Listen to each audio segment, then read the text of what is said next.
You are tuned in to The Art of Words, hosted by Gavin Rasmussen.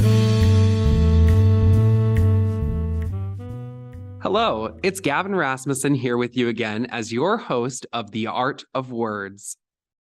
Today, we are going to dissociate and go beyond the gender binary. Gender variance or gender nonconformity may seem like a brand new discussion for people, when in reality, it is a topic that has been with humans for centuries. To put it simply, gender nonconforming people are people that express themselves in ways that are different than society's views of gender expression. For example, society usually deems makeup as a feminine product, when in reality, it is a product that can be used by any person to better express themselves and to help influence one's personal identity. Let's listen to a passage from Alok Vaid-Menon's Beyond the Gender Binary as they explain a personal moment of being trapped in society's gender-conforming views. Looking back, the worst part is I couldn't even talk about what was happening. To speak about the violence would mean acknowledging that I was different from the people around me, which would result in more violence. I couldn't talk to my parents about it because I felt like they would stop loving me if they knew that I was different. That's the thing about being an LGBTQI+ kid. You often don't have the luxury to come into yourself on your own terms because other people have made up their minds for you. I wish that my family had been more proactive. I wish they had introduced a conversation about bullying so that I knew I could speak about it happening too. I wish that they could have let me know that this was not okay. It took me 15 more years to embrace my femininity and regain the strength to wear the clothes that I wanted to and not that society told me to. When I started wearing what I wanted to again, it didn't feel like something new. It felt like reclaiming something that I had lost. It felt like coming home. Beyond the Gender Binary by Alok Vaid-Menon. Gender is a multi-layered topic, but gender identity itself relates heavily to our mental health. When a person comes to question themselves, more specifically their gender, it can often lead to a feeling of losing oneself. With the right resources, one can push through and reflect on this feeling of dissociation. A poem from Alok Vaid-Menon's Your Wound, My Garden. People often ask me what it was like to grow up in small town Texas. Truthfully, I don't remember. When I look at childhood photos, it's like I'm looking at someone else. The only evidence that I have that I was real is other people's stories. I scour through every stray diary entry like a private investigator trying to find myself there. But no amount of home videos, yearbooks, newspaper clippings bring me back to life. I spend a lot of time thinking about what it means to be alive. In the mechanical sense, yes, my lungs, they were breathing. My heart, it was beating.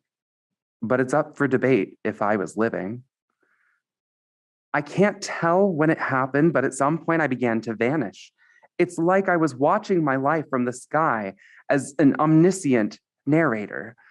It wasn't, I am hurting. It was, look, they hurt this person.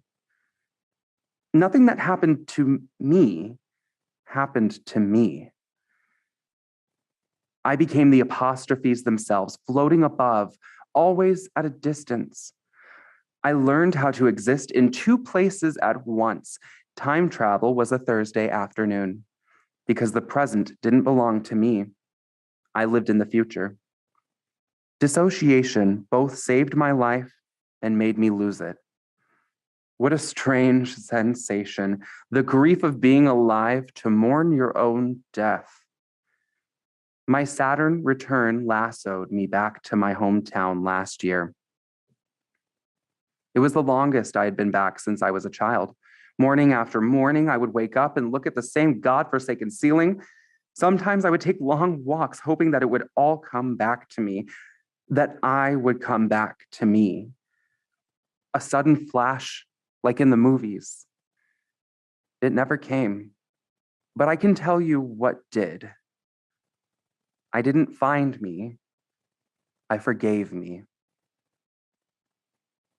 In one story, we dissociate because we're broken. In another, We do precisely because we want to heal. My body fought for me before I could. It innovated and insulated me, creating the space for me to daydream myself into existence. I can't pinpoint when it happened, but I began to plant gratitude everywhere in myself I felt shame, filled lack with love. I may not know what I lost, but I am here to feel it. For the first time, not I, experienced this pain. Thank God, my beautiful child, they gifted me the ability to feel. I hope you take this time to reflect on your own identity, for questioning and reflecting in oneself is a tremendously helpful way for a person to grow. Be sure to tune in next week as we read poems collected by children during the current COVID-19 pandemic, a collection published by Christina Barron from the Washington Post's Kid Post. This has been The Art of Words, hosted by Gavin Rasmussen. If you'd like to leave suggestions, email us at ewcfacts@gmail.com. That's ewcfacts@gmail.com. This has been an EWC Communication production.